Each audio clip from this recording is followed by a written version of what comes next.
Next, we'll be chatting with Tim Levins, another seasoned notary. Welcome, Tim. Thank you for being here today. Thank you. Now, your company is Performance Notary, and you've been involved since 2004. Correct. And can you tell me the specific types of notaries you do? I know there's quite a few different types, but what would you say the majority of your business is? Probably 50-50 foreign documents and business documents. Speaking of foreign document, tell me what an apostille is. It's a document be used in a foreign country. Can you give me some examples of an apostille, how someone would need an apostille? Adoption is more of the commonly used, or medical patents to be used in other countries. Anything to do with property? Yes, power of attorneys is widely used. That's a number one of a norm. I wouldn't say normal, but the individual would use a power of attorney. Most companies don't use a power of attorney. And what percentage of that in your business? 50%. Really? Yes. So you're kind of an expert in that field. I've done very many of them, yes. Tim, if someone were to call you and they wanted something legalized as far as a document and authenticated, what does that mean actually? Authenticated process is done at the county level. Some countries do ask for authentication, but normally it's done at county. Legalization is done at the embassy or consulate level.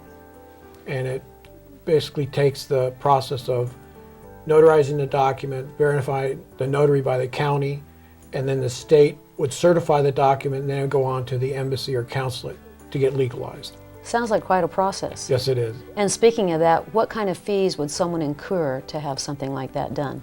Anywhere from $150 to over $1,000 for one document. But there's a lot of legwork on your part. When you do legalization, that must be done through Washington. I So see. you have the Department of State involved too. And what about an apostille? The apostille normally stops at state level, and that's a part of a process, members of the Hague Convention. And that means that the certification process of the document stops at state level. And do a lot of notaries do apostilles? No, they don't.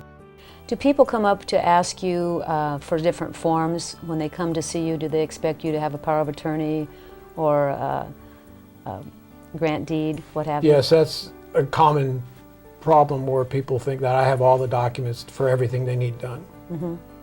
Now, if you were to go into a nursing home, we'll say, and they don't have a passport, they don't have an ID, driver's license, and they need help for financial and for healthcare reasons, are you able to do a notary there? 50-50 we can do that. For the financial we can, but for the health we'd have to bring in a California ombudsman.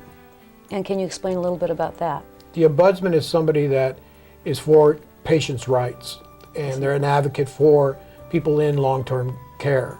And the ombudsman would come in and talk to the patient, the client, and make sure that they are to the capacity to understand what they are doing and they can make healthcare-related decisions.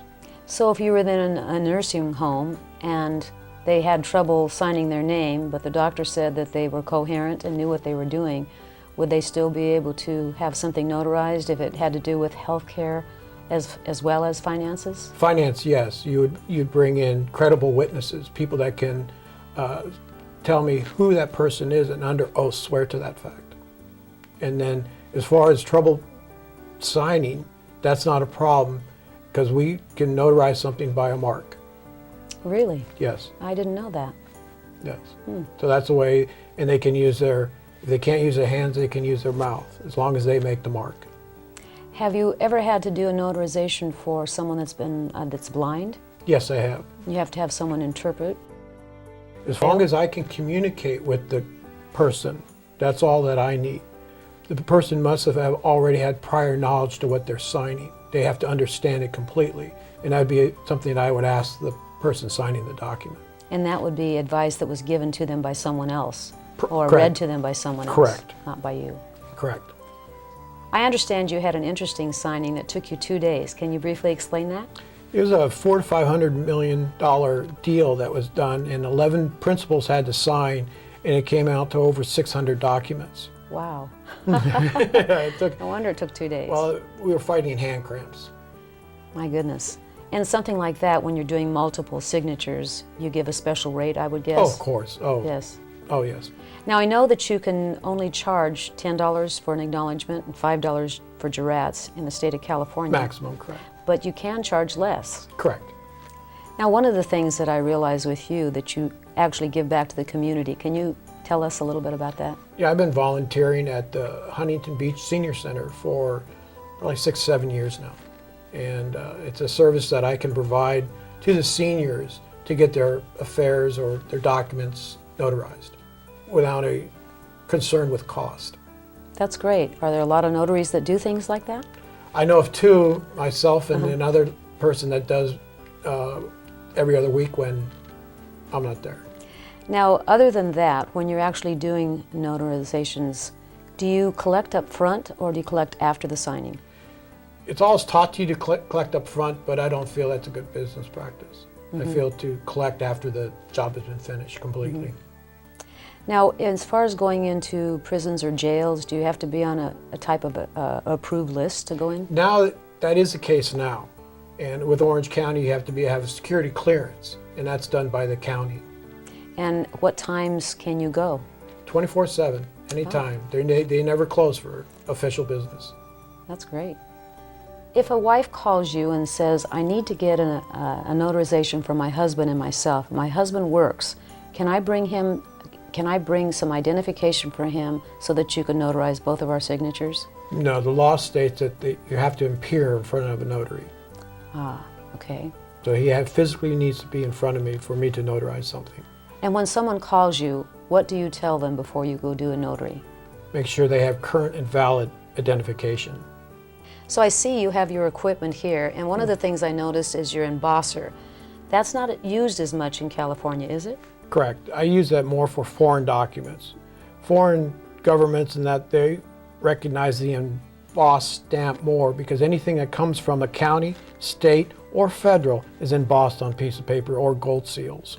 And I understand too, to photocopy anything, this transfers much easier than the embossment. Correct. Anything that's going to be recorded must be 100% reproducible. That's why we use a stamp. Tim, what was your most unusual notary that you've ever done? One does come to mind. It was a divorce settlement in a Circle K parking lot. And one of the people getting notarized didn't have their identification, so we had to bring in credible witnesses to identify the person.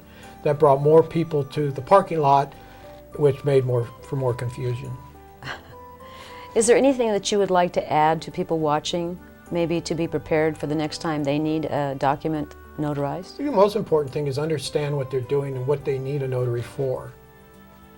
Very good. Thank you so much for your information. It's been very valuable. Thank you. Did you know there are approximately 5 million notary publics worldwide? There are notaries in every country. The United States has the most notaries, and California leads the pack with about 168,000. In India, notaries serve as arbitrators, while in China, they're authorized to give instructions on the preparation of legal documents. Ink seals are more legible when a document is photocopied. However, Alabama and the U.S. Virgin Islands require an embossed or raised seal. Most states do not require a stamp and an embossing seal, but a good idea for further protection of the documents. A glossy surfaced fax document should never be notarized, as the printing will fade in time. Fax signatures cannot be notarized. California has a certified copy by document custodian form that is a hybrid, which is an acknowledgement where a signature is witnessed, and a jurat, which is attesting to or affirming by oath document combined. Some states do not require a journal, but it is a good idea to have extra documentation for any questionable situations in the future. Let's look at some fun and unique notarized items. Well-known singer of the Beatles group, John Lennon's authentic hair shaft was notarized. Legendary baseball player, Hank Aaron's authentic notarized autograph. Another famous baseball player, Mickey Mantle, seen here with the notary who witnessed and notarized his signature. Here we have a great Hall of Fame baseball player that played for the Yankees, Lefty Gomez, with his notarized signature as well. Even a notarial service was performed for a brick that was affirmed to be from Abraham Lincoln's home. One of the Rams' original fearsome foursome, Deacon Jones' notarized signature on this football. Baseball star Ted Williams, who played for the Red Sox, notarized autograph also. Another hair sampling of the famous actress Marilyn Monroe with the notarized document and stamp on the upper left side of this framed collectible. We've certainly learned a lot about what a notary really is. I hope this will help you the next time you need one or want to be one. I'd like to especially thank Tustin Lexus and the following people for their assistance in this production. This is Fabie saying, hope to see you on location.